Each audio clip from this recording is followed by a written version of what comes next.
Para aquellos que, suertudos, recién se están despertando, les cuento que se aprobó el presupuesto, se aprobó en la Cámara de Diputados, esto fue a las 6 menos cuarto de la mañana, el gobierno consiguió 138 votos, es decir, 9 más de los necesarios, por supuesto votaron los diputados del interbloque Cambiemos y también algunos de los que responden a Argentina Federal, que son los diputados del peronismo que... Algunos comentan, responden, no es un término que les guste mucho, a los gobernadores. Y también 3 diputados que están dentro del espacio de Martín Lustó.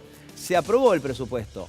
Falta ahora que pase por el Senado. Algunos dicen que lo que pasó, tanto dentro del recinto, en los cruces, tiene que ver con una suerte de previa de lo que va a ser el año que viene, cuando habrá elecciones presidenciales. Y es por eso que hemos invitado a una persona que es politóloga y que además conoce mucho acerca de números y tendencias, Lucas Romero, que es el director de Sinopsis Consultores. Gracias por estar con nosotros. Gracias por la invitación, por favor. Han hecho unos estudios de principios de mes, que es muy importante también ver cuándo se hicieron los estudios, porque la Argentina cambia cada 15 minutos más o menos, ¿no? Casi al ritmo del dólar. ¿Es correcta esa apreciación? ¿Compartís aquello de lo que ocurrió en el debate previo al presupuesto? Bueno, ni hablar dentro del recinto. ¿Es un poco un show telonero de lo que va a ser el año que viene? Mira, si la realidad política argentina fue una serie de Netflix y uno tuviera que explicar de qué se trata esta serie, uno podría decir que es la historia de un gobierno dividido, decimos los politólogos, es decir, un gobierno en minoría, que no tiene control del poder legislativo, que enfrenta un doble desafío. Digamos, corregir desequilibrios en la economía con escasos recursos políticos. Esa sería la sinopsis de esta serie. Bueno, el capítulo de ayer de esta serie, el capítulo Presupuesto 2009, resume muy bien esto lo que a nuestro entender es la naturaleza del proceso político en Argentina. Un gobierno en minoría que está tratando de corregir desequilibrios y claramente este es un presupuesto que está apuntado claramente a corregir el déficit fiscal y lógicamente eso tiene un costo político por asumir y dificultades para lograr consensos por parte de la oposición para apoyarlo. Bueno, esto es lo que se vio ayer, el gobierno lo logró sortear con éxito. Habrá que ver, digamos, ahora qué impacto tiene esto en términos de opinión, lo monitorearemos seguramente en nuestro próximo relevamiento. Claro, y lo que pasa dentro del recinto, ¿suele reflejar lo que piensa el votante? Bueno, posiblemente así se ven reflejadas todas las posiciones, ¿no? Hoy claramente, digamos, dentro del electorado argentino uno puede identificar una clara mayoría que tiene un sentimiento crítico hacia el desempeño del gobierno, crítico hacia el desempeño de la economía. En algún punto hay sectores de la oposición dentro del Parlamento que manifestaron esa postura. Yo te doy un ejemplo concreto que por ahí hace que se entienda más la pregunta. El masismo ayer, bueno, se partió. Muchos como Camaño criticaron abiertamente al gobierno, o bueno, Felipe Solá directamente...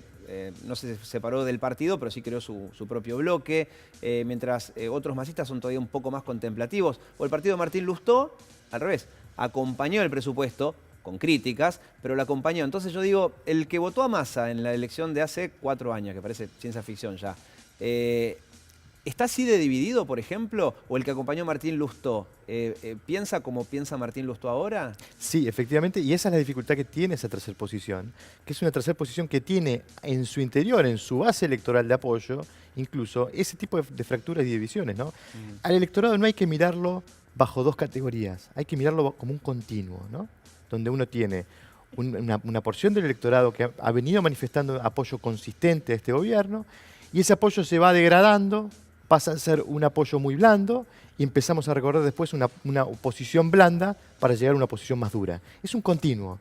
Y en el medio de ese continuo claramente hay matices, ¿no? Y esto se ve reflejado en la discusión parlamentaria. ¿Sí? Bueno, sí, muchos comentan que ahora está como en los núcleos duros, que antes se veía más en el kirchnerismo, ¿no? Que era el votante de Cristina, que muchos decían, bueno, tiene el techo bajo, pero que es un 25% que se mantiene, no pase lo que pase, por más causa de los cuadernos, etcétera, que bueno, ahora está un poco más arriba, comentan muchos, pero también ahora hay un núcleo duro del macrismo, porque muchos están, los que lo votaron y que ahora están desencantados, pero ahora también hay un núcleo duro del otro lado. Totalmente, los estrategas electorales, digamos, identifican lo que ellos llaman el voto duro, el voto blando, el voto probable, el voto posible, el voto imposible. Digo, hay un degradé, una continuidad en las posiciones, hay algunos que tienen una postura muy opositora y otros que tienen una postura un poco más contemplativa, no siendo apoyo de este gobierno, ¿no? Claro, sí, el kirchnerismo que pase lo que pase apoya a Cristina y después está el macrista que Totalmente. Totalmente. pase lo que pase con la economía, igual lo apoya. Bueno, tenemos algunos números del estudio de Sinopsis que hicieron a principios de mes, ¿no? Eso es el importante reglamento de octubre, aclararlo.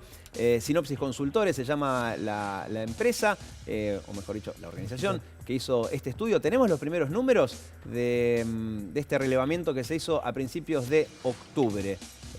Bueno, antes de tener los números, te pregunto acerca de la evolución de los mismos. A ver, ahí tenemos la relación entre expectativas e intención de voto. ¿Cómo cree que estará el país en un año? El 28,5% decía mejor, 15% y pico igual, 51% más de la mitad dice que va a estar peor.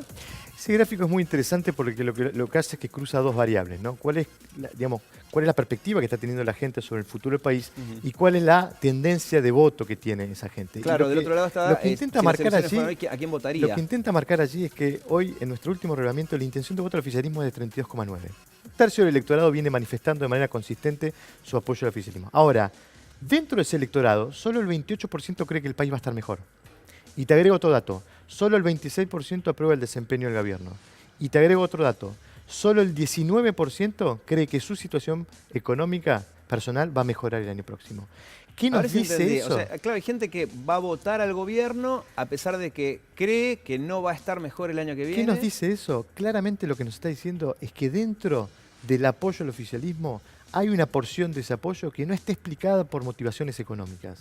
Esto que se ha venido discutiendo, si la economía va a ser motivador del voto o no. Bueno, claramente hay que decirlo, que en este contexto económico, inflación más alta desde 1991, una depreciación del tipo de cambio mayor al 100%, una caída de la actividad económica mayor a 2 puntos porcentuales del PBI este año. Digo, en este contexto económico, que un 32,9% siga manifestando apoyo al oficialismo, claramente me está diciendo que ahí no hay una motivación económica de ese voto, ¿no? Claro, y eso, ¿por qué creen que es? Si es que se puede analizar, ¿no? Sí.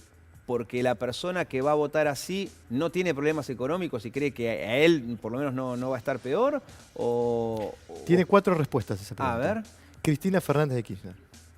La explicación más consolidada, digamos, de por qué hoy en este contexto hay un 32,9% que sigue manifestando apoyo al oficialismo es porque gran parte de ese 32,9%, cuando mira el escenario opositor, ve que la principal alternativa opositora hoy es Cristina Fernández de Kirchner. Y eso efectivamente es lo que ese electorado rechaza. Creo que en algún punto la persistencia de Cristina en el escenario, en condiciones competitivas, esa resiliencia electoral de Cristina, hoy le está permitiendo al gobierno tener alguna expectativa electoral de cara al 2019 en un contexto económico muy complejo. Claro, bueno, y ahí está entonces la explicación a lo que decía Durán Barba, que llamó la atención, que muchos decían, no, mucha gente no va a votar pensando en la economía. Ahí el problema es que la respuesta no puede ser una generalización. Uno no puede decir, nadie va a votar pensando en la economía, como tampoco puede decir, todos van a votar pensando en la economía. El problema es quiénes votan pensando en la economía y quiénes no. Y allí creo que te traslado la inquietud. La clave está si la economía va a ser factor en lo que nosotros llamamos los desencantados de este gobierno. Ese 15-20% que acompañó a este gobierno en noviembre de 2015, permitiéndole llegar al 51 y monedas de votos. Bueno, ¿cuál va a ser el motivador de ese voto? Claramente el gobierno no quiere que sea la economía y quiere apelar a que en ese electorado, que en una parte mayoritaria de ese electorado todavía hay un sentimiento refractario hacia la figura de Cristina Fernández de Kirchner, se vuelque a su lado. Claro. ¿Cómo lo puede lograr?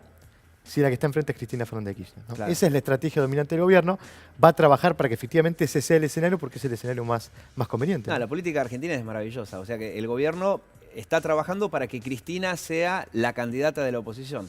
Es el escenario más conveniente para el gobierno porque no solo que tiene enfrente una dirigente con niveles altos todavía de imagen negativa, sino que además es la dirigente que está posicionada en el espectro opuesto. Claro. En términos de oposición. Y eso le permite disputar lo que queda en el medio.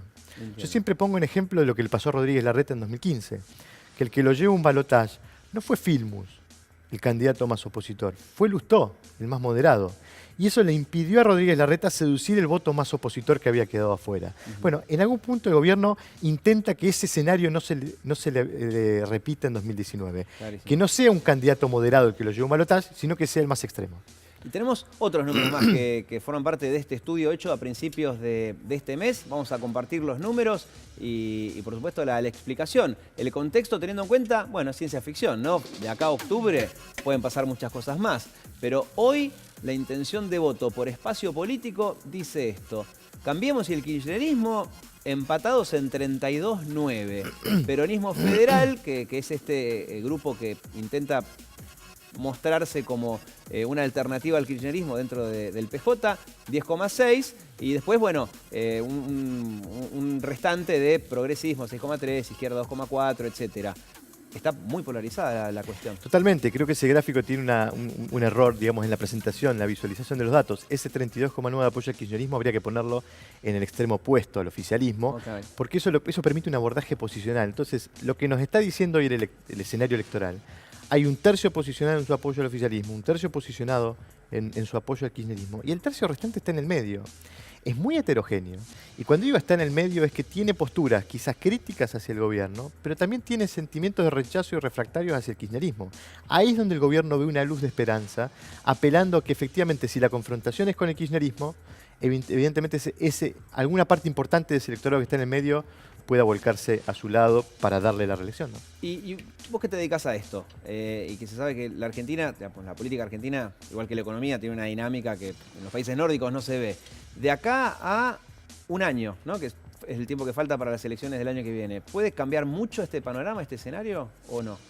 Da la sensación que esos dos tercios que están bastante consolidados en sus apoyos hacia el oficialismo y el kirchnerismo se los ve bastante fidelizados, es decir, difícilmente, salvo que pase algún evento disruptivo en el escenario, puedan modificar digamos, significativamente esa tendencia, con lo cual estamos yendo a un escenario en donde nuevamente vamos a ver una dinámica polarizante. Nosotros decimos una dinámica centrífuga. ¿Qué significa esto? Que los extremos, que son los más competitivos, empujan a los que están en el medio hacia esos extremos, ¿no? Y creo que esto es un desafío, sobre todo para los que quieren construir una alternativa entre medio de esas dos, ¿no? Para ese peronismo federal que le tiene que hablar a dos audiencias.